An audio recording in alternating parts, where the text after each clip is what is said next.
जी ने सप्तऋषियों को भेजा और अरुंधति को भेजा कि जाओ मेरा संदेश सुनाना, शिव जी पार्वती से विवाह करना चाहते हैं। क्योंकि पहले देवताओं ने शिव जी से प्रार्थना करी कि आपको जो पराभक्ति से होकर के दान दे रहे हैं जन हिमालय राज, ऐसे दान करेंगे तो उनका मुक्त हो जाएगा। उनका मुक्त न हो इस उद्देश्य से भगवान शिव जी का तुम अपना रूप बदल करके अपने स्वरूप की निंदा करो, ऐसा देवता ने प्रार्थना करी। उस प्रार्थना को सुन करके ब्राह्मण का भी धारण करके स्वयं शिव जी आए और शिव जी ने स्वयं अपने मुखारबिंद से निंदा करी। ऐसी निंदा करी कि हिमालय राज को पुत्री देने की इच्छा ही नहीं हुई। जब देवताओं की प्रार्थना को पूरी कर दिया, अपनी प्रार्थना पर सप्तऋषियों से पूरी करवाई, तो सारे सप्तऋषि मिल करके आए और हिमालय राज के घर में आए। हिमालय राज कहते हैं, धन्योऽहं कृत्यकृत्योऽहं सकलं जीवितं मम लोकेषु दर्शनीयोऽहं भवतीते समोयुक्तः। कहते मैं धन्य हूँ, मैं कृत्यकृत हो गया हूँ, मेरा जीवन धारण करना बड़ा सफल हो गया। क्यों हो गया? क्योंकि मैंने आप जैसे तीर्थों को साक्षात दर्शन कर लिया। सप्तऋषि तीर्थ स्वरूप होते हैं, इसलिए यद्यपि मेरे में बहुत से तीर्थ समाये थे, फिर भी आप तीर्थ स्वरूप हैं।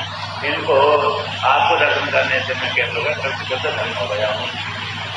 इस प्रकार से सभी का स्वागत सत्कार किया। इसके पश्चात उन सारे सप्तऋषियों से पूछा कि आपका आगमन किस उद्देश्य से हुआ है। यदि एक एक के आगमन होते तो कोई बात नहीं, आप सारे सप्तऋषि आए हैं और अरुंधति को लेकर के आए, तो क्या बात है। तो सारे सप्तऋषियों ने कहा, देखिए जगत पिता शिवा प्रोक्तो जगन माता शिवा माता तस्मा देहा त्वया कन्या शंकराय मातरे।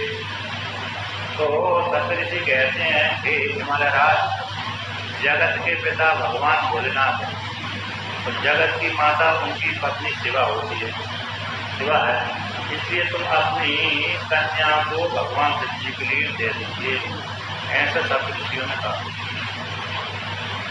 और जब ऐसा कहा तो सप्तऋषियों की वाणी को सुन करके हिमालय राज कहता मैं कैसे दे दूँ, क्योंकि अभी एक ब्राह्मण आया तो उसने शिव जी की इस प्रकार का वर्णन कर दिया कि शिव जी का ना तो कोई कुल है, ना कोई दोस्त है, न उनके पास में रहने का कोई ठिकाना है, तो ऐसी घर में मैं कैसे कन्या दे दूँ, ऐसा बोला।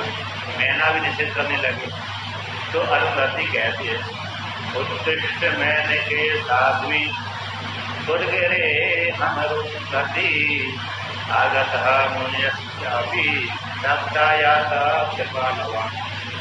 अरुंधति मैना के पास में जाकर कहती है, हे मैंने के इस आदमी तुम उठो, तुम्हारे घर में देखियो मैं अरुंधति आई हूँ और मुनि हुई आए हैं, सप्तऋषि आए हैं, तुम उन सबका स्वागत सत्कार करो।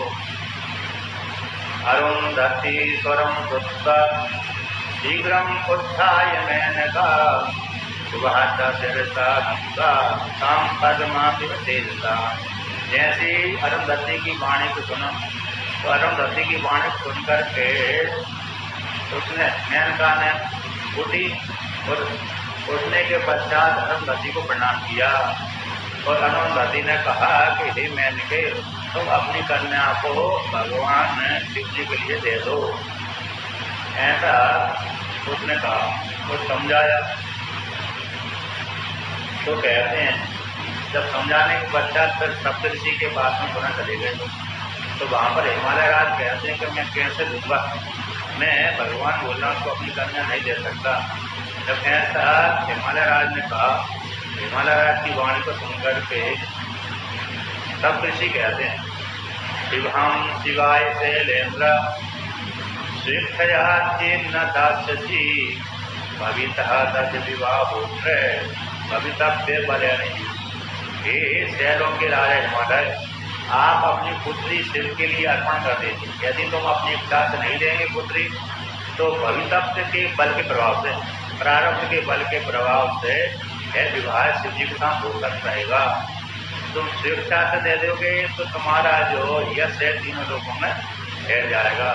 यदि तुम स्वेच्छा से नहीं दोगे तो देवताओं की कृपा से भविष्य के जैसा भावी बल के प्रभाव से, प्रारब्ध के बल के प्रभाव से शिव जी के साथ जबरदस्ती विवाह हो जाए। जैसे राक्षस विवाह है, क्षत्रिय विवाह है, ऐसे जो राक्षस क्षत्रिय आदि विवाह है जबरदस्ती होते हैं। स्वयंवर विवाह, स्वयंवर में जहाँ पर किसी पण रखते हैं और तो पण का जो विवाह होता है उस पण के द्वारा जो पण जीत देता है, शर्त जीत देता है, उसकी कन्या का विवाह हो जाता है, क्षत्रिय जाति में। जैसे भीष्मता महान ने एक कन्या को मांगने के लिए गए थे, लेकिन एक कन्या नहीं थी, किसी ने कन्याओं ने भी रुचि नहीं रखी। जब रुचि नहीं रखी तो भीष्मता महान तीनों कन्याओं का अपहरण कर दिया, अम्बा, अंबिका, अंबालिका। तो अब उनके आगे कोई लड़ ही नहीं पाया, तो जो लड़ा साल्व राजा उसको हरा दिया। फिर एक को हरा दिया, दूसरे हाथ अरे हिम्मत नहीं हुई। उसी प्रकार से यहाँ पर कहते हैं परम ददहु शिवाय ऐसा तपन्त्यहूतातिम शंकर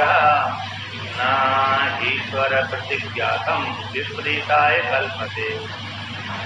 तो सप्तऋषि कहते हैं कि हे तात, भगवान भोलेनाथ ने तुम्हारी पुत्री शिवा के लिए वरदान दिया है, और जो वरदान दिया है ऐसा जो ईश्वर की प्रतिज्ञा है कि मैं तुम्हारा पति होऊंगा, ऐसी प्रतिज्ञा कर ली, वरदान दे दिया। अब वो वरदान झूठा थोड़ी होगा, आदर किसी की हालत में वरदान झूठा नहीं हो सकता। इसलिए तुम अपनी पुत्री को प्रेम पूर्वक क्या कर दो, अर्पण कर दो। इस प्रकार से समझाया। तो समझाने के पश्चात यहाँ पर कहते हैं कि क्या सुनाते हैं वशिष्ठ भगवान। तो उन्होंने कहा देखो, यदि तुम मेरे नहीं देती हो उसके विषय में मैं एक किस्सा सुनाता हूँ। जैसे किसी काल विशेष में मनु इंद्र सावर्णी नाम का जो मन बनकर चल रहा था, उसमें 14वें मनु के, उस 14वें मनु के वंश में कोई अनरणक नाम के राजा हुए थे। वे अनरणक मंगलारण्यक का पुत्र था। उसके कई 100 पुत्र थे, उसमें से एक पुत्री थी, सुंदर पुत्री थी। अब सुंदर पुत्री कितनी विश्व सुंदरी रही होगी उस काल। कहते हैं वह एक काल विशेष में किसी तीर्थ में गई होगी, आश्रम में बगीचा में खेल रही होगी। उसी काल में पिपलाद मुनि घूमते घूमते उधर आ गए, उसको देख लिया, उसके सौंदर्य को देख लिया। उसके सौंदर्य को देख करके गाँव वालों से, नगर वालों से पूछा कि किसकी पुत्री है। तो उन्होंने बता दी राजा की पुत्री है। तो राजा की पुत्री है, इस प्रकार से सुनकर के उसको देख करके उसको प्राप्त करने की इच्छा हो गई। और पिपलाद मुनि की आयु उस काल में वृद्धावस्था को प्राप्त हो गए थे। अब वह पिपलाद मुनि राजा के पास में गया, अनरण्यक राजा के पास में गया। तो कहा हे राजन, तुम अपनी पुत्री को मेरे को दे दो, अर्पण कर दो, विवाह कर दो मेरे साथ। अब राजा ने देखा कि ये तो यारे वृद्धावस्था को प्राप्त हो, वृद्धावस्था में आकर के मेरी पुत्री मांग रहा है, मैं दूँ तो कैसे दूँ उसको। यदि मैं देता हूँ तो पुत्री नाराज हो जाएगी, क्योंकि बूढ़े के साथ जवान का संबंध नहीं होता है। तो कहते हैं यूं ही लगते तो रखते खत्म। एक न्याय है, जिस कन्या को जवान पति मिल रहा है तो ऐसी कन्या तो बूढ़े को कैसे वर्ण करेगी, तो न्याय के विरुद्ध है। यदि मैं देता हूँ तो मेरे को पाप लगेगा, और नहीं देता हूँ तो ऋषि नाराज हो जाएगा। इस धर्म संकट में फंस गया। अब फिर बाद में पिपलाद मुनि ने बोल दिया, हे राजन, यदि तुम अपनी कन्या को मेरे को नहीं देगो तो मैं तुम्हारे सारे वंश को राज को नष्ट कर दूंगा, इस राशि दे दूंगा। ऐसा बोल दिया। अब ऐसा बोलते ही राजा डर गया, क्या करूं, मैं अपनी कन्या को दूंगा तो ना दूँ। फिर उसके मंत्री आदि ने समझाया, पुरोहित आदि समझाया, हे राजन, एक का त्याग कर देने से सारे कुल को रक्षा होती है, तो कर लेना चाहिए। फिर मजबूरी में राजा ने अपनी कन्या को पिपलाद मुनि को दे दिया। अब वे पिपलाद मुनि दधीचि मुनि के पुत्र थे अथवा नहीं थे, ये बात अलग बात है। दधीचि मुनि के पुत्र भी हो सकते हैं अथवा दूसरे किसी कल्प के भी हो सकते हैं। कई कल्पों की कथा है। नहीं, पिपलाद हमें बोल रहे हैं, ये पिपलाद मुनि दधीचि ऋषि के ही पुत्र थे अथवा दूसरे किसी के पुत्र थे, तो ऐसा कोई वो इसमें नहीं आया, लेकिन पिपलाद उनका नाम था। अब विवाह करके ले गए। विवाह करने के पश्चात वो राजा ने देखा कि मेरी कन्या के साथ विवाह हुआ, राजा को बैराग हो गया। बैराग हो जाने के पश्चात राजा घर छोड़ करके जंगल में चला गया और शिव जी की आराधना करके फिर लोग चला गया। फिर क्योंकि उस मेरी पुत्री एक वृद्ध के साथ विवाही गई है, तो उस कारण से दुखी हो गया। इसके पश्चात उसके पुत्रों ने राज किया। तो कहते हैं उसकी पुत्री का नाम था पद्मा। पद्मा का पिपलाद मुनि के साथ विवाह हो गया था। अब नारद कहते, नारद जी ब्रह्मा जी पूजा के उससे पिपलाद मुनि का चरित्र क्या है और पद्मा का कैसे चरित्र हुआ है। तो यहाँ पर कहते हैं अरणस्य तरितं कन्या दान समन्वितम प्रस्थापप्रत्यशेषो वसिष्ठं तांजलिं पुनः। तो ब्रह्मा जी नारद जी कहते हैं, तो फिर वशिष्ठ भगवान से हिमालय ने पूछा कहे, हे मुनि आप पद्मा का और पिपलाद मुनि का चरित्र श्रवण कराइए। तो कैसे उनका चरित्र हुआ। तो कहते हैं जब अरण्यक मुनि अरण्यक ने अपनी कन्या का विवाह मुनि के साथ कर दिया, क्योंकि नहीं करता है तो श्राप दे देते हैं, तो श्राप के डर के मारे उन्होंने कर दिया। इसके पश्चात वह मुनि उसकी अपनी पत्नी को लेकर के जंगल में चले गए, जहाँ उनका आश्रम होगा, वहाँ रहने लगे। तो कुछ काल व्यतीत हुआ होगा। उसी काल में कहते हैं धर्मराज उनकी परीक्षा लेने के लिए आ गया। राजकुमार जी की परीक्षा लेने के लिए धर्मराज आ गया। तो धर्मराज ने सुंदर वेश बना करके किसी युवक का वेश बना करके उसके पास में आया। तो यहाँ पर कहते हैं धर्मराज कहकर अहि सुंदर ही लक्ष्मी राजियों के मनोहरे अति वे यौवन कामनी कर यौवने। धर्मराज ने उसकी परीक्षा ली थी। कहते हैं हे सुंदरी, हे दूसरी लक्ष्मी के समान सुंदर दिखने वाली, हे राजयोग्या, राज की पुत्री, राजा की पुत्री थी, मन को हरण करने वाली। जरहापुरस्य वृद्धस्य पिप्लादस्य विमुने सत्यं वदामि सर्वांगी समीपे नेत्रादते।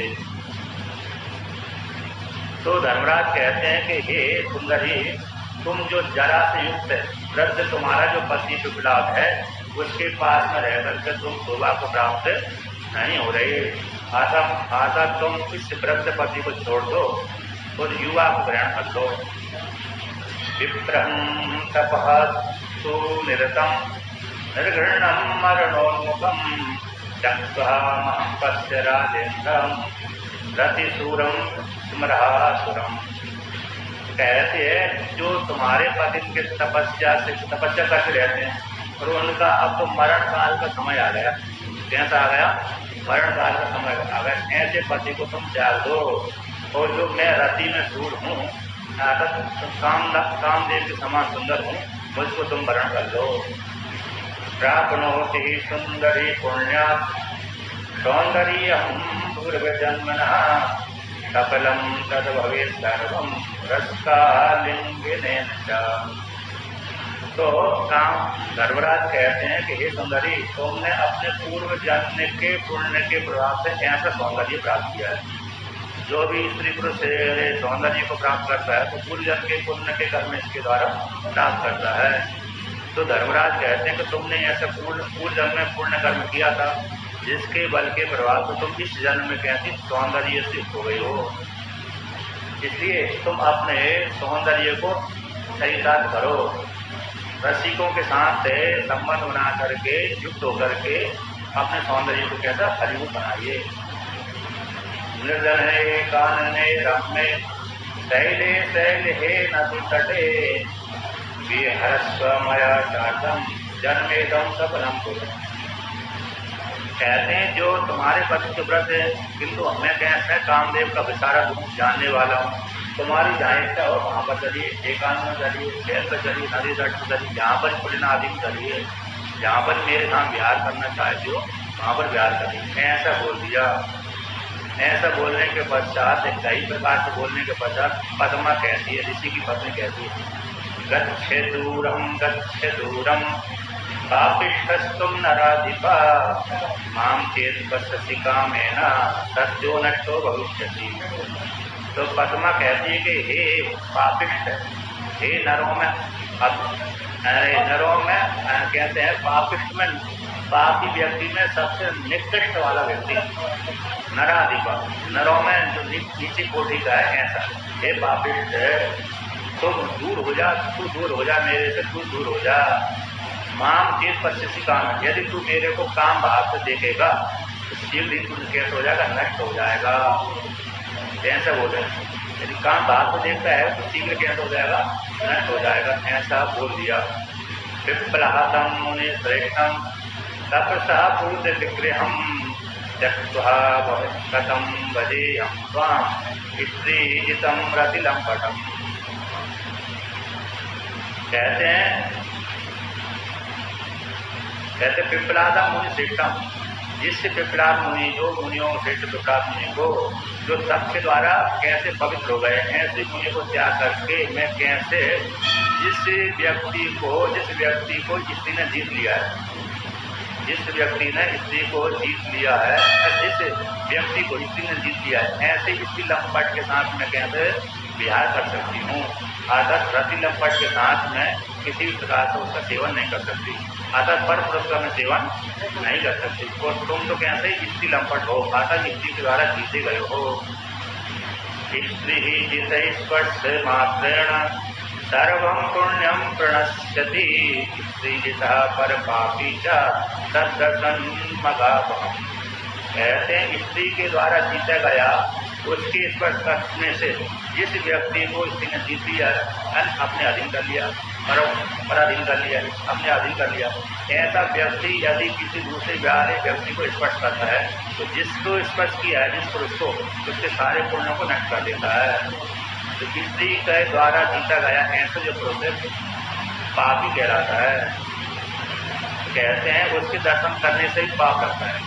जिस व्यक्ति को स्त्री ने जीत दिया है तो ऐसे व्यक्ति के दर्शन करने से पाप लगता है। अर्थात जो व्यक्ति ज्यादा कामी होता है उसके विषय में ब्यारा बिलाने के लिए कहा गया है। अर्थात ज्यादा कामना से युक्त रहेगा तो व्यक्ति पूर्ण कर्म नहीं कर सकता, ब्रह्मचर्य का पालन नहीं कर सकता। अब आगे कहते हैं सत्यगृहो यशुचिर नित्यम तापुमानि स्त्रिया जिता निंदन्ति पितरो देवा मानवा सकलाच्यतम। कहते हैं जो कोई व्यक्ति स्त्री के बस में रहने वाला है, ऐसा व्यक्ति को जो वो कुछ भी ऐसा जो व्यक्ति है सत्क्रिया आदि कर्म करता है, पुण्य आदि कर्म करता है, तो पुण्य कर्म करता है तब भी उसके देवता है, पिता है आदि उसका भाग नहीं स्वीकार करते। अर्थात देवता है, पिता है तो मनुष्य आदि उसकी निंदा करते रहते हैं। देखो ये तो स्त्री के द्वारा जीता गया पुरुष है, हमें तो स्त्री का अधीन रहता है। तस्य किम ज्ञान श्रुत भोज कहो मैं प्रपूज नहीं विद्या दानता किंवा स्त्रीवीर्यस्य मनोत्तम। कहते हैं उसका जो स्त्रियों के द्वारा जीता गया ऐसे व्यक्ति के द्वारा जप है, तप है, होम आदि है, ये सारे कैंसिल हो जाते, व्यर्थ हो जाते हैं। अब एक बात कहती है मातरम माम स्त्रियो भावम कृत्वा येन विभीषिहा भविष्यति क्षयस्तेन कालेन मम शापता। तो यहाँ पर है पद्मा कहती है ये तू ब्राह्मण मतलब यहाँ ये पापिष्ट, तूने मुझ माता को सामान्य स्त्री के जैसे कामनी स्त्री के समान देखा है। यदि भी मैं दूसरे की पत्नी उसकी माता के समान हूँ तो मुझ माता को तूने स्त्री भाव से देखा है, यानी कामनी जैसा देखा है, मेरी भोग के योग्य है ऐसी बात से देखा है। इस कारण से मैं तुमको श्राप देती हूँ, तुम भविष्य में क्षय को प्राप्त हो जाओगे। काल को प्राप्त होकर के, काल को लेकर के तुम कहते क्षय को प्राप्त हो जाओगे, भविष्य में क्षय, भविष्य में क्षय को प्राप्त हो जाएगा काल के द्वारा। मेरे साथ तुम भविष्य में कैसे हो जाओगे, क्षय को प्राप्त हो जाओगे, क्योंकि तुमने मुझ माता को सामान्य स्त्री जान करके, कामनी स्त्री जान करके, भोग्य स्त्री जान करके मेरा उस प्रकार से उसे दृष्टि से देगा। जबकि मैं माता हूँ, दूसरे की स्त्री माता होती है, तो माता को तुमने भोग किया जैसे जाना है, अपनी पत्नी के जैसे जाना है, इसलिए तो तुम काल के द्वारा कैसे क्षय को प्राप्त हो जाए। जब ऐसी बात बोला तो धर्मराज ने अपने रूप त्याग दिया, साक्षात धर्मराज के रूप में आ गए। कहते हैं मातर जान ही माम धर्मम गानिन हम गुरु परिश्री मातृभूति प्रवंतम सत्संपति। धर्मराज कहते हैं जैसे उसने साफ सुना, साफ सुनने डर गया वो, उसने फिर देर नहीं करी कि ये तो गड़बड़ हो गया। यहाँ पर कहते हैं कि माता तुम मेरे को धर्म जानो, मैं ज्ञानियों का गुरु का गुरु हूँ, जितने भी ज्ञानी हैं उन सबके गुरुओं का मैं गुरु हूँ। तो धर्मराज सबका निर्णय करते हैं, क्योंकि धर्मराज ज्ञानियों के गुरुओं के गुरु हैं। देखिए मैं पर स्त्री के हमेशा पर दूसरे के लिए स्त्री उसमें हमेशा मातृबुद्धि करता हूँ निरंतर। हे सती मैं हमेशा क्या करता हूँ, दूसरे की स्त्री के प्रति मातृबुद्धि करता हूँ। मैं कभी भी दूसरे की स्त्री के प्रति भोग्यावस्था के रूप में नहीं देखता। हम तव हंतरम ज्ञातुम आगतस्तव सन्निधम तव हम च मनो जाने तथापि विधि नोदिता। कहता मैं तो तुम्हारे अंतर्भाव को जानने के लिए आया था, क्योंकि तुम्हारा पति वृद्धावस्था को प्राप्त हुआ, तुम युवती हो, तो मैं तुम्हारे अंतर्भाव को जानना चाहता, तुम कैसी है, इसलिए मैं आया था। विधि के द्वारा प्रेरित होकर तुम्हें आ गया, किंतु तुमने मेरे को ठीक प्रकार से दंड दे दिया। कृतम ने दमनम साध्वी न वृद्धम यथोचितम शास्त्री समूते पदस्थाना नामीश्वरेण विनिर्मुता। किंतु ये साथी तुमने मेरा दमन कर दिया है, किसी में कुछ नहीं बोल सकता, क्योंकि मैंने भी तुम्हारी परीक्षा लेने के लिए दूसरा केस बनाया था, इसलिए तुमने शासन किया मेरे ऊपर, ठीक ही किया। यानी ये दुष्ट व्यक्ति के ऊपर शासन करना अच्छा कहलाता है। और जब इस प्रकार से बोला तो बोलने के पश्चात कहती है अब धर्मराज बोल दिया उसने, अब धर्मराज बोल दिया तो अब मैं कैसे धर्मराज को प्राप्त, कैसे इस क्षय को प्राप्त न हो। उसने कहा कि देखो तुम्हारा क्षय तो प्राप्त होगा, किंतु काल काल में क्षय को प्राप्त होगा, एक साथ तुम्हारा क्षय नहीं प्राप्त। यदि धार्मिक क्षय हो जाए, पूरा धार्मिक क्षय हो जाए तो सृष्टि समाप्त हो जाए, और सत्योग में धार्मिक क्षय हो जाए तो सृष्टि समाप्त हो जाएगी। तो देवी ने कहा कि धर्मराज व्यवस्था की है वहाँ पर देवी ने कि तुम्हारे इस काल में धर्मराज क्षय की प्राप्ति नहीं होगी, अगर यहाँ पर क्षय की प्राप्ति होगी, यहाँ पर नहीं होगी। तो यहाँ पर वर्णन करते हैं, देवी कहती, पद्मा कहती है का व्यवस्था भविष्य चिंत्या में सांप्रतम चित्ते स्फुरतुषा बुद्धिर्यथा संकल्पम गई। कहते हैं जो मैंने तुमको श्राप दे दिया कि भविष्य में तुम काल को पा करके नष्ट हो जाओगे। अब मेरी श्राप झूठी हो नहीं सकती, क्योंकि मैं हूँ पतिव्रता, तो पतिव्रता नारी की कभी भी कैसे होती है, श्राप झूठी नहीं होती, जो बोल देती है वो निश्चित रूप से करती है। तो मेरी श्राप झूठी नहीं हो सकती, तुम्हारा क्षय तो होगा, किंतु मेरी श्राप की व्यवस्था कैसी होगी तुम्हें वर्णन करते हैं। आकाशो शबूजिका सर्वा यदि नश्यन्तु वायवा तथापि सात्वी सामस्तु न नश्यति कदापि। चाहे तो आकाश नष्ट हो जाए, चाहे दिशा नष्ट हो जाए, चाहे वायु नष्ट हो जाए, किंतु सात्वी का साप कभी भी नष्ट नहीं हो सकता, अर्थात फलीभूत होकर के रहेगा। सत्य हे पूर्णस्य चतुष्पादः पौर्णमस्यां यथा सती राज से देवराजा सर्वकालं दिवाकरम्। कहते हैं अब मेरे जो श्राप मैंने दिया है उसकी व्यवस्था क्या होगी, तो ये व्यवस्था होगी कि सत्य जैसे पूर्णिमा को चंद्रमा सुशोभित होता है पूरा, उसी प्रकार से सत्ययुग में तुम चारों पैर से रहोगे। कहते उस काल में हर व्यक्ति धार्मिक रहेगा, सत्य बोलेगा, धार्मिक रहेगा, लेकिन चारों पैरों से युक्त रहोगे। किंतु जैसे त्रेता आएगा उसको लेकर कहते हैं ततो चाह नष्टो भवति चेत् सृष्टिनाशो भविष्यतः इति कर्तव्य का मूढ़ा घट्टा पीछा बदाम। कहती यदि उस सत्युग में यदि धर्म नष्ट हो जाए तो सारी सृष्टि समाप्त हो जाएगी। अब मैंने आपको व्यर्थ दिया, आपको श्राप दे दिया, फिर भी आप जब मेरी श्राप मुझसे श्राप निकल गई है तो व्यवस्था में करती हूँ। कहती हूँ बात है भविता त्रेतायां च तिलोत्तमा पादो पदो द्वापरे च द्वितीयोऽपि कलौ शुभो। कहते हैं त्रेता आएगा तो तब तुम्हारा सतयुग में तो 4 पैर वाले रहोगे, किंतु त्रेता आएगा तब 1 पैर वाले, 1 पैर कम हो जाएगा तो 3 पैर से रहोगे। अब द्वापर आएगा तो 2 पैर से रहोगे, तो कलयुग आएगा तो 1 पैर से रहोगे। कलयुग में भी कलि से खिला छिन्न भविष्यन्ति तवांग्रह पुनः सत्य समायाते परिपूर्ण भविष्यति। तो कलि के शेष होने पर जैसा जैसा कलयुग समाप्त होगा, अंतिम कलयुग में तो चारों पैर से ही समाप्त हो जाओगे तुम। लास्ट जो कलयुग आएगा 4,32,000 होती हैं, तो 4,32,000 के बीतने के पश्चात 32,000 भी बीतने के आसपास उस काल में तुम्हारे चारों पैर नष्ट हो जाएंगे। तो चारों पैर नष्ट हो जाएंगे तो उस काल में सारी प्रजा पाप ही रहेगी, चाहे स्त्री हो चाहे पुरुष, जीव भी हो, किसी के दूसरे का रंग उठना, किसी को कुछ करना, किसी कुछ करना, झूठ बोलना। तो कहते हैं जैसे ही जब कलयुग बीतेगा सतयुग आएगा, सतयुग आते ही उस काल में तुम पुनः चारों पैर से युक्त हो जाओगे। क्योंकि ब्रह्मा जी के एक दिन में चारों युग घूमते रहते हैं, जैसे सुई का घड़ी का कांटा घूमता रहता है, ऊपर जाता है फिर नीचे आता है, फिर नीचे से ऊपर आता है, फिर ऊपर से नीचे आता है। तो जैसे घड़ी का कांटा घूमता रहता है उसी प्रकार से चारों युग घूमते रहते हैं। आशा से ब्रह्मा जी के एक दिन में चारों युग 1,000 बार घूमते हैं। फिर जब ब्रह्मा जी का रात्रि होती है तब सृष्टि तो समाप्त नहीं होती, किंतु पृथ्वी के मनुष्य समाप्त हो जाते हैं, देवता समाप्त हो जाते हैं, पृथ्वी लोग के सारे लोग समाप्त हो जाते हैं, और पाताल लोग जो प्राणी हैं वो सारे समाप्त हो जाते हैं।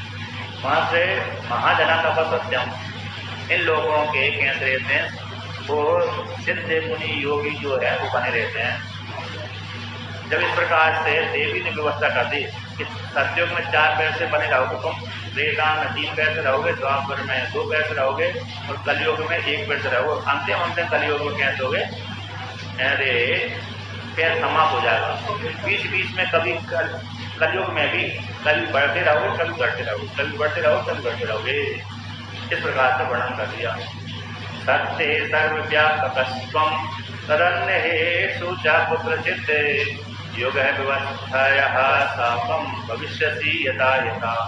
कहते जैसे ही जब यानी आगे कलयुग आदि में कभी बढ़ना कभी घटना रहेगा, युग अवस्था के अंदर जैसे जैसे योग उसी प्रकार से अवस्था युग की अवस्था के अंदर तुम बढ़ते रहोगे, घटते रहोगे, घटते रहोगे, बढ़ते रहोगे।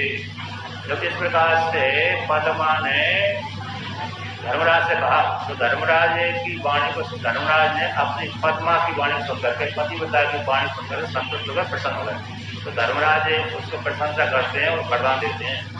धन्योऽसि पतिभक्तासि स्वस्तितेषु पतिव्रते परम ग्रहण स्वत स्वामी स्वत परित्राण कारणात्। धर्मराज कहते हे पतिभक्ता तुम धन्य हो, तुम्हारा कल्याण हो, हे पतिव्रते तुम्हारा कल्याण हो, तुम मेरे से वरदान को ग्रहण कर लो। तुम्हारा जो स्वामी है तुम्हारी रक्षा करने वाला हो, मेरे वरदान के प्रभाव से तुम्हारा जो पति है वो कैसे तुम्हारी रक्षा करने वाला हो। तुम्हारी रक्षा करेगा, रक्षा तभी करेगा जब तुम्हारा पति सामर्थ्य वाला होगा। बिना सामर्थ्य वाला रक्षा नहीं कर सकता। बुढ़ा व्यक्ति जो बूढ़ा मरने वाला है वो किसी की रक्षा कैसे करेगा। तो तुम्हारा पति तुम्हारी रक्षा करने वाला हो मेरे वरदान के प्रभाव से। युवा भवतु ते भरता रति सूरस्य धार्मिका रूपवान गुणवान भाग्मी संतत स्थिर यौवनः। तो धर्मराज कहते हैं तुम्हारा पति युवा हो जाए, तेरा जो भरता है वो कैसे हो जाए, युवा हो जाएगा मेरे वरदान। रति सूर रति में सूर हो जाएगा, अर्थात काम विलास में माहिर हो जाएगा, मतलब कुशल हो जाएगा, दक्ष हो जाएगा, धार्मिक होगा। अब बुढ़ा है तो रूपवान हो जाएगा, जवान होते ही रूपवान हो जाएगा, गुणवान रूपवान के साथ साथ गुणवान भी हो जाएगा। जैसे मानकंडे आदि ऋषि हैं गुणवान है तो गुणवान भी हो जाएगा। बाघ में पटु हो जाएगा। किसी ने कुछ प्रश्न पूछा उस प्रश्न का तुरंत उत्तर दे दिया। बाघ में निरंतर ईश्वर यौवन, उसका यौवन चलायमान नहीं होगा। अतः जवान है तो जवानी बनाने, जैसे देवताओं का यौवन होता है वो चलायमान नहीं होता। उनका पुण्य जिस काल में समाप्त होगा उस काल में उनको वहाँ से छूटना पड़ता है, आना पड़ता है, लौटना पड़ता है। किंतु जब जैसे स्वर्गलोक में पहुंच जाते हैं उसी काल में उनका जवान शरीर रहता है, तब तक जवान शरीर बना रहता है जब तक उनके पूरे पुण्य समाप्त नहीं होते। तो कहते तुम्हारा पति भी स्थिर यौवन वाला रहेगा। चिरंजीवी चह भवतु मार्कंडे आते परह सुरे धनवान चैव सक्रादेश्वर्य बानपि शिव भक्तो हरि समः सिद्धस्तु कपिलास्पर बुद्ध्या बृहस्पति समा समत्वेन विदे समा। तो यहाँ पर कहते तुम्हारा पति चिरंजीवी हो जाए। तो कितना चिरंजीवी हो जाए? तो मार्कंडे से ज्यादा अधिक उम्र वाला हो जाए। अब मार्कंडे भगवान की एक कल्प में 12 दिनों की आयु है, एक सृष्टि में। तो एक सृष्टि में 14 दिन की आयु होती है। ब्रह्मा जी के मुखारबिंद से जो उनको सृष्टि प्राप्त हुई वो 12 दिन की प्राप्त होती है, और शिव जी के मुखारबिंद से जो उनको वरदान प्राप्त हुआ तो 14 दिन का प्राप्त हुआ था। तो दो अलग अलग कल्पों में अलग अलग मार्कंडेय भगवान की आयु प्राप्त हुई। तो यहाँ पर कहते हैं तुम्हारा पति चिरंजीवी हो जाए और मार्कंडेय से भी अधिक आयु वाला हो जाए। तो कुबेर के जैसे जो 9 निधियाँ हैं कुबेर के पास में, तो उसी प्रकार तुम्हारे पति के पास भी 9 रिद्धि आ जाए। कहते सक्रात ऐश्वर्य वानपि, जैसे इंद्र देवता के पास ऐश्वर्य है उसी प्रकार से तुम्हारे इंद्र देवता के समान ऐश्वर्य वाला हो जाए। और तुम्हारा जो पति है शिव की भक्ति वाला हो जाए और हरि के समान सिद्ध हो जाए। कहते हैं हरि के समान हो जाए, कपिल मुनि के समान सिद्ध हो जाए, और बुद्धि में बृहस्पति के समान हो जाए, तो ब्रह्मा जी के समान देखने वाला हो जाए। स्वामी सौभाग्य संयुक्त भवतुम जीवनावधि तथा च सुभगे देवी तुम भयेश्वर्यो बना, तुम भवैश्वर्यो बना। कहते तुम भी स्वामी सौभाग्य से संयुक्त हो जाओ। यदि पति को तो वरदान दे दिया, जब पत्नी बिछुड़ गई तो उसको फायदा क्या प्राप्त होगा? हमने किसी ऋषि ने या तो देवता ने पति को वरदान दे दिया तो तुम्हारा पति ऐसा रहेगा, ईश्वर भगवान रहेगा। अब पत्नी को क्या फायदा प्राप्त हुआ? क्योंकि पत्नी तो हो सकता है 1 साल 2 साल बाद मर जाए, शरीर छूट जाए, उससे पत्नी को कोई लाभ होने वाला नहीं है। तो कहते तुम कहते स्वामी स्वभाव संयुक्त, स्वामी के स्वभाव से संयुक्त रहो। कहते जब तक तुम्हारा स्वामी जी है तब तक तब तक तुम भी जीवन को धारण करती रहो। कहते जीवन धारण कर लिया तो कोई बात नहीं, तुम बुद्धि हो गई तो फिर गड़बड़ हो जाएगा। तुम्हारा पति तो युवा रहेगा, तुम बुद्धि हो जाओगे तो समस्या है। तब भी कहते तुम्हारा यौवन भी स्थिर रहेगा, अगर तुम भी जवान ही रहो। तुम्हारा जैसा पति युवा रहेगा, जवान रहेगा, उसी प्रकार से तुम भी युवती बनी रहोगी। इस प्रकार से ऐसा ऐश्वर्य को धारण करने वाली होगी। माता तुम 10 पुत्राणाम गुणिनहम चिरजीविनाम स्वभर्तुरधिकानां च भविष्यसि न संशया। तुम हे माता, कहते तुम्हारे 10 पुत्र होंगे, गुणी होंगे। तो 10 पुत्र भी कैसे? चिरजीवी होंगे। तो भर्ता तुम्हारे भर्ता से भी अधिक आयु वाले होंगे। इतना और वरदान दे दिया। एक तो 10 पुत्र होंगे, गुणी होंगे, चिरंजीवी होंगे और भर्ता से भी अधिक आयु वाले होंगे। इस प्रकार से वर्णन कर दिया। ग्रह भवन्तु ते साध्वी सर्व संपत्ति समन्विता प्रकाशवंता सत्सम कुबेर भवनाधिका। कहते हैं तुम्हारा ग्रह कैसा है? सारी संपत्तियों से खच भरा रहेगा। अर्थात जो राजा के पास में संपत्ति ऐश्वर्य होती है वे ऐश्वर्य तुम्हारे घर में नहीं रहेगी। कुबेर के जैसा खजाना तुम्हारे घर में बना रहेगा। कुबेर भवन अधिका, यहाँ पर कहते कुबेर के भवन में जितनी खजाना है उससे भी दुगना तुम्हारे घर में बना रहेगा। ऐसा धर्मराज ने बोल दिया तो धर्मराज की वाणी तो खत्म होने वाली। तो किसी कल्प में एक घटना घटी थी। अब वशिष्ठ भगवान ने कहा देखो, तो पिपलाद मुनि के डर के मारे राजा ने अपनी कन्या को पद्मा को दे दिया। उसी प्रकार से यदि तुम नहीं देते हैं तो भगवान ने वरदान तो दिया ही है, तुरंत भगवान आएंगे ले जाएंगे, विष्णु भगवान ले जाएंगे, जबरदस्ती आपको आपके सामने पिटार करके आपका विवाह कर शिव जी का पार्वती के साथ विवाह करवा देंगे। यदि नहीं भी करोगे तो पार्वती स्वयं चली जाएगी, है कि नहीं? स्वयं यदि तुम नहीं करोगे तो पार्वती अपने पति के पास में स्वयं ही चली जाएगी। जब इस प्रकार से कहा तो हिमालय राज थोड़े समझ गए कि अब तो करवाना ही पड़ेगा। इसके पश्चात आ गए तो कहते हैं यहाँ पर हिमालय राज ने क्या कह दिया वो दे दिया, स्वीकृति कर दिया। अगर ठीक है, मैं भगवान शिव जी के नाथ अपनी पुत्री का विवाह करूँगा। तो ऐसा बोल दिया सप्तऋषियों से। सप्तऋषि भगवान शिव जी के पास में आए और शिव जी से कहा, महाराज ठीक है। महाराज ने आज्ञा प्रदान कर दिया। और आज्ञा प्रदान करने के पश्चात अब आप तैयारी करिए। तो कहते हैं भगवान ने फिर इधर हिमालय राज ने पूरा तैयार लगन पत्रिका, कहते हैं जो लगन पत्रिका आदि है ना, वो भेजने लगे। हिमालय राज ने अपने अपने रिश्तेदारों को बुला लिया। अब शिव जी के कोई रिश्तेदार नहीं थे। नारद जी को याद किया, ऋषियों को याद किया, तो जैसे जैसे सुष्मण करते गए वैसे वैसे आते गए। तो जिन जिनको निमंत्रण दिया था वो आ गए, जिन जिनको आमंत्रण दिया था कहते हैं वो भी आ गए। निमंत्रण आमंत्रण आप देते हैं तो निमंत्रण आमंत्रण भेज देता है। निमंत्रण में कहते हैं नियो कर्णम अवश्य के साथ बोलना दो श्राद्ध। कहते हैं जो निमंत्रण हम देते हैं उसमें श्राद्ध आदि में अपने श्राद्ध को बुलाते हैं। तो कहते हैं वहाँ पर जरूर जाना चाहिए। और आमंत्रण देते हैं, मित्र आदि देते हैं, तो वहाँ को आओ, नहीं तो कोई बात नहीं। मित्र आदि को जो दिया जाता है अरे बुलाने के लिए, उत्सव आदि में एकत्रित करने के लिए, तो आमंत्रण दिया जाता है। और जो अपने सगे रिश्तेदारों को दिया जाता है उसमें निमंत्रण दिया जाता है। उसमें तो जरूर जाना चाहिए, नहीं जाएंगे तो दोष लगेगा, प्रत्यवाह लगेगा। तो यहाँ पर भी भगवान शिव जी ने सभी को निमंत्रण दे दिया। और किसी कहीं कहीं आह्वान कर दिया, जाओ सभी को बुला लाओ। आह्वान करते सारे आ गए। सारे देवता शिव जी की तरफ जाए और पर्वतराज की तरफ से जो उनके हिमालय रिश्तेदार आदि थे वो सारे आ गए। तो हिमालय राज ने विश्वकर्मा के माध्यम से महल बनवा लिए। अब क्योंकि विवाह बारात आदि गई थी सारे देवताओं के, तो कम से कम अरबों खरबों से भी ज़्यादा कई अरब बारात गए थे। अब इसने मालूम नहीं कहाँ वो हिमालय राज में हिमालय क्षेत्र में बने, कहाँ से बने, क्योंकि इतनी जनसंख्या भारत में नहीं, उससे दुगनी तिगनी 4 गुनी और बारात में गई थी। अब आगे कहते हैं, आगे वर्णन करते हैं। कहते मंडप बनाया, जो विश्वकर्मा ने शिव जी का जहाँ पर विवाह होना था वो मंडप बनाया।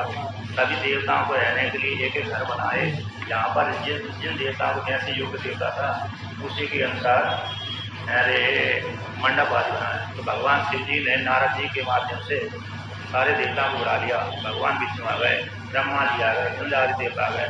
भगवान विष्णु कहते हैं शिव जी से, देव देव महादेव शरणागत वत्सला कार्यकर्ता स्वभक्ताना यज्ञप्तिम शृणु मे प्रभु। भगवान विष्णु कहते हैं शिव जी से, एक देवों का देव महादेव, सभी के भक्तों को उसका कार्य करने अनुग्रह करने वाले, मैं अपना वचन कह रहा हूँ, विज्ञप्ति कह रहा हूँ, आपसे अनुरोध कर रहा हूँ, मेरी अनुरोध को आप श्रवण करें, सुनें और माने। गृहोक्त विधिना सांगो स्वविवाहश्च शंकरा ग्रीस सुतया देव्या कर्म कर्तु म्याहरसि। तो भगवान विष्णु कहते हैं, हे भोलेनाथ, आप ग्रीस की जो पत्नी है, ग्रीस की जो पुत्री है, यानी पर्वतराज की जो पुत्री है, उस पुत्री के साथ आप गृहोक्त विधि के अनुसार, जो गृहोक्त सूत्र है, सूत्र लिखे हैं, जैसे गृहोक्त विधि के अनुसार आप उससे हिमालय राज की पुत्री के साथ विवाह करिए। जो यहाँ पर जो जिस प्रकार से विवाह विधि होती है, वो विवाह विधि के अनुसार आप क्या कभी विवाह करें। आप जिस विधि से विवाह करेंगे वही लोक में प्रसिद्धि को प्राप्त होगा, भविष्य में प्राप्त होगा। उसी प्रकार से परंपरा बन जाएगी। तो इस परंपरा, जिस परंपरा से भगवान शिव जी ने विवाह किया, उसी परंपरा से हम भी विवाह करेंगे, तो एक परंपरा बन जाएगी। इसलिए आप योग विधि के अनुसार विवाह करिए। ऐसे भगवान विष्णु ने शिव जी से कहा। शिव जी ने, ठीक है, तुम्हारी जैसी इच्छा है। तो जहाँ पर जो भी विवाह आदि होता है उसमें योग की विधि के अनुसार होता है। तो मंडप आदि सजाया जाता है, बारात आदि जाती है, अन्य अन्य जो क्रिया होती है वो सारे होते हैं। तो कहते हैं सूक्त आता है, गृह सूक्त बहुत सूत्र, उसमें एक विधि वर्णन की गई है, विवाह पद्धति आदि दी गई है। तो गृह सूक्त में एक पद्धति दी गई है, किस क्रम से विवाह करना चाहिए। ऐसे कन्या के साथ कन्या पक्ष में इस प्रकार संस्कार करना चाहिए, वन पक्ष में इस प्रकार संस्कार करना चाहिए। तो यात्रा क्रियमाणे तो विवाहस्य विदहु हरा साये विधि तथा लोके सर्वा सुख्याति माभवान। कहते हैं भगवान भोलेनाथ से विष्णु भगवान कहते हैं, यार आप जिस विवाह को जिस विधि से करेंगे तो वह लोक में ख्याति को प्राप्त होगी, अतः भगवान भोलेनाथ ने इस विधि से विवाह किया है, उसी प्रकार हम भी करेंगे। तो सारे देवी देवता, सारे मनुष्य के लोग उसी प्रकार से, मनुष्य पृथ्वी लोग के मनुष्य उसी प्रकार से विवाह करने लगेंगे। मंडप पे स्थापनम नंदी मुखम प्रतिकूल धर्म का कारयाति लोकेशम क्या कहने का। मंडप स्थापना नंदी मुखजात मुकुल धर्म के अनुसार कार्य करिए आप, तो प्रेम पूर्वक करेंगे ही ना।